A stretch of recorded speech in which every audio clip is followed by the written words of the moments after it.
Hello, and welcome to the first unit of chemistry. It's a unit about data and how we collect it, how we can communicate with it, and what we can actually go ahead and learn from it. So, the first thing we need to talk about is how do we collect it? Well, a lot of times, what ends up happening is we have to be able to take a look at the types of equipment that we have in front of us, and that helps us to decide what piece of equipment we're going to use when we're actually collecting data. Now, some things to consider are there are different types of equipment that we use for different purposes, and we'll talk about that in a minute. We use equipment for measuring because they have different levels of accuracy, and then we also use some equipment for just holding as a vessel to hold stuff. And so we'll talk about the differences of that. And when you are asked to design a lab experiment, it's important to consider what equipment is appropriate for the task that you're doing. Like, think about this like at home. If you are going to make one boiled egg, you wouldn't necessarily get out a soup pot and do one boiled egg. That seems like a lot of water to boil a singular egg. You might get a smaller pan or a pot and use it that way. So the same thing applies in chemistry. You wouldn't necessarily get out the biggest container that we have to get less than a gram of a solid. So we're going to move forward here and talk about it as the things that we use. So the first type of equipment that we're going to talk about is the type of equipment that's used to just simply hold stuff. We generally don't measure accurately with these types of equipment. We sometimes use these pieces of equipment to observe reactions occurring in. And we can use them to transfer liquids from one container, like a beaker, to another container, like a test tube, more accurately or more precisely when we're pouring. We can put a solid in these containers and hold on to it or store it from one day to the next when we're doing a lab. And these pieces of equipment tend to be super inaccurate. Sometimes they have markings or increments on the side, and they're really, really broad. Like, they go like maybe like 25, 50, 100, and it's very difficult to identify how big or what's actually in between. And sometimes they don't even have lines. So the first piece of equipment that you are going to have in your lab drawer is the beaker. And the beaker is a great vessel or piece of glassware that you can put any liquid in it. You can put any solid in it. And it's easy to hold, and we use it a lot to like put stuff in it, but we also use it a lot to transfer the liquid from the big beaker or a bigger beaker to maybe a smaller beaker or a bigger beaker, and more easily and safely pour it into, say, something like a test tube. Speaking of a test tube, sometimes we will put a solid in a test tube and warm that solid in a flame. Sometimes we'll put a liquid in that test tube and warm that liquid in a flame. Sometimes we'll put a liquid in a test tube and add more liquid to it and observe a reaction. But the test tubes that we have no markings on them, and as a result of them having no markings on them, we can't measure with them. So we often measure and transfer that very specific amount into a test tube. The other piece of glassware that we have is something called the Erlenmeyer flask, which is this particular flask right here. Some of our Erlenmeyer flasks have markings on the side of them. We have ones that are measuring 250 milliliters, and they work really, really well for holding stuff. We use them in our acid base unit when we are adding a base to an acid and we're watching the pH change to neutral. So they're great for watching reactions occur in, but they're not super great for measuring. And then the last piece of equipment that we have is the Florence flask, which is the more circular one right here. The Florence flask is another great vessel for holding liquids. We generally don't put a lot of solids in here. And then it's great for holding a liquid and swirling it. It's great for holding a liquid and storing it, but it's not really great for measuring. So these are four pieces of glassware that we use in our lab, and will have these in your lab drawer. And they're not great for measuring, but they're awesome for holding things. So going forward, here's a picture of the ones that we actually use in our lab. So I should have put them in the right order, I guess, but on the right-hand side here, we have our beakers. And these are a picture of the two different size of beakers that we have in our glass drawer. We have the 100 milliliter beaker and we have the 250 milliliter beaker. Now, I'd like to note that, like, for example, the 100 milliliter beaker has markings that go 20, 40, 60, 80, but doesn't actually go to 100. And sometimes people are like, well, if it doesn't go to 100, how does it hold 100 milliliters? Well, the answer to that question is, one, it's not accurate. And two, if you fill it up past the 80 and just kind of estimate where 100 would be, or you fill it close to the top, it's going to be close-ish to 100. The items in the middle here are our test tubes. And again, like I said before, those are the things that we generally watch reactions occur in. And then over on the left-hand side here, we have our flasks. We have our Erlenmeyer flask and we have our Florence flask. So here's our Erlenmeyer flask and here's our Florence flask. And as you can see, they're great for holding things or doing reactions in, but they're not really super great for measuring. Okay, moving forward.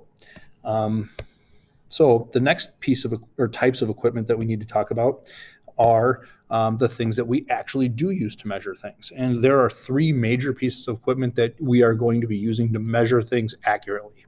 One of the ways that we know that these devices are more accurate than the things to hold, like a beaker, is these particular pieces of equipment tend to have a lot more increments or markings on the side. So the rule of thumb is the more markings in a measurement or a piece of glassware has, the more accurate it's going to be. So for example, we have a graduated cylinder here. We have a balance, and we have something called a burette. The graduated cylinder is generally used when we pour liquids into it. When you pour liquids into it, you can slowly pour or add until you get to a very specific amount, like say 25 milliliters or 25.4 milliliters. The balance, we use electric balances in this class. So you would often use something called a weighing boat, or basically just a piece of paper, something we generally put. We generally will put something on top of the balance to protect it from whatever solid we're going to find the mass of, or liquid we're going to find the mass of. So that particular piece of equipment is sometimes called a weighing boat. Oftentimes you can just take a piece of scrap paper and put it on there, but we generally will use the balance for finding the mass of a solid or finding the mass of a liquid. One thing to be very careful of is when the balance gives you a number, like say 8.03 grams, you write down all of those digits, 8.03 grams. You don't round, because actually the balance did the rounding for you.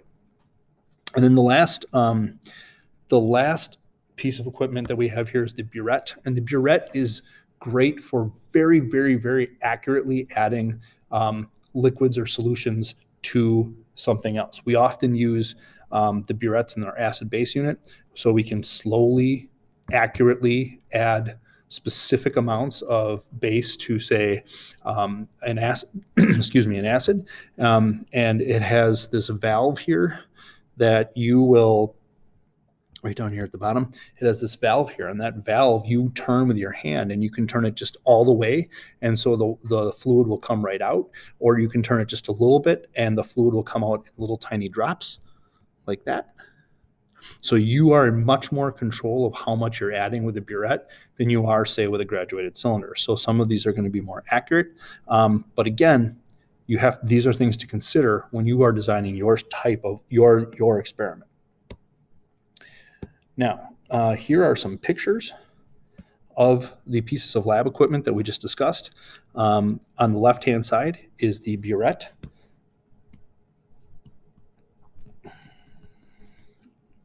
And that's just a picture of what we have, and you will not have that in your lab drawer. We will get those out when we use them. In the middle are our graduated cylinders.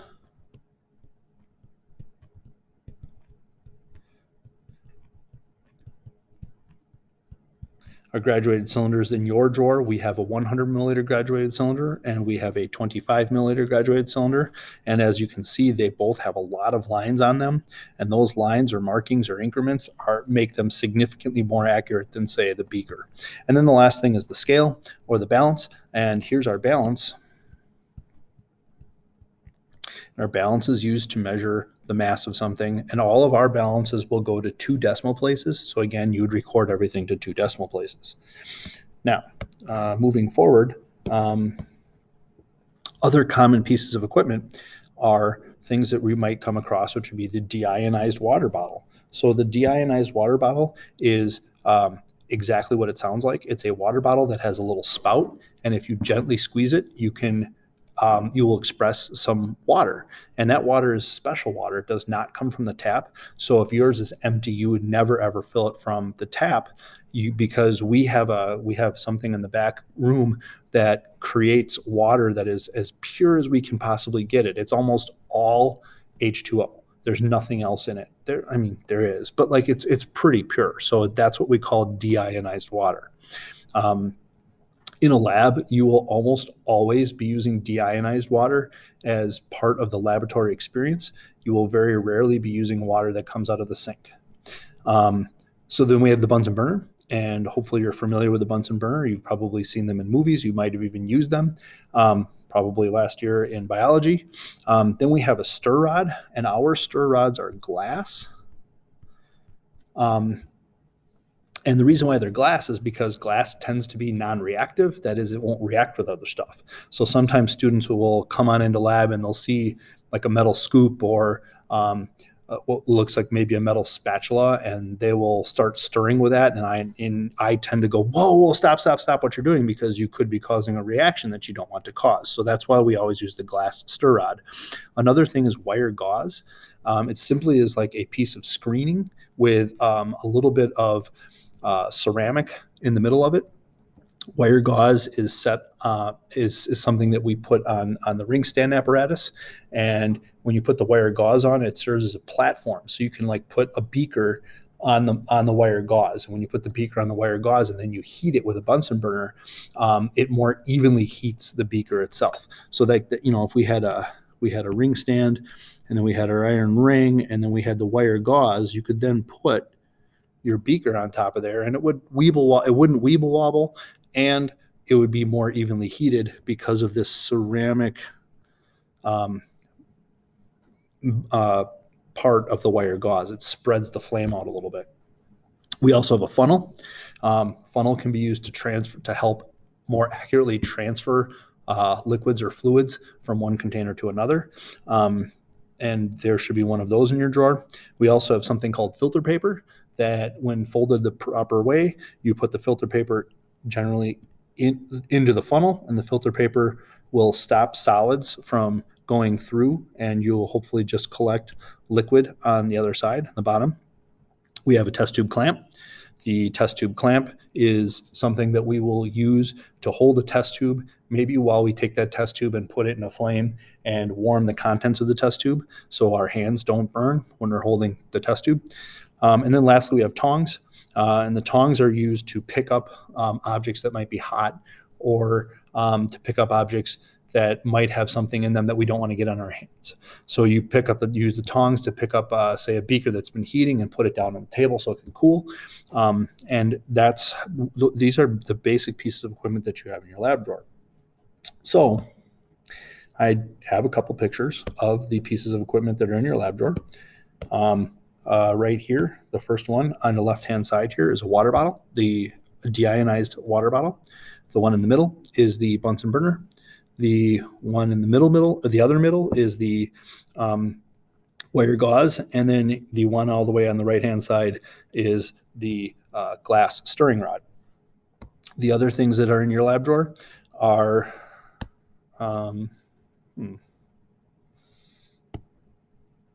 oh, that's why. Sorry, that was my fault. The other things that are in your lab drawer are the funnel and the filter paper. So those are right next to each other. And then the metal thing in the middle is the test tube holder. And then the last thing is a pair of tongs. So this is just a quick overview of the pieces of equipment that you'll see in your lab. It's also a quick overview of equipment that you can start using when you start to design experiments. And if you have any questions, feel free to let us know.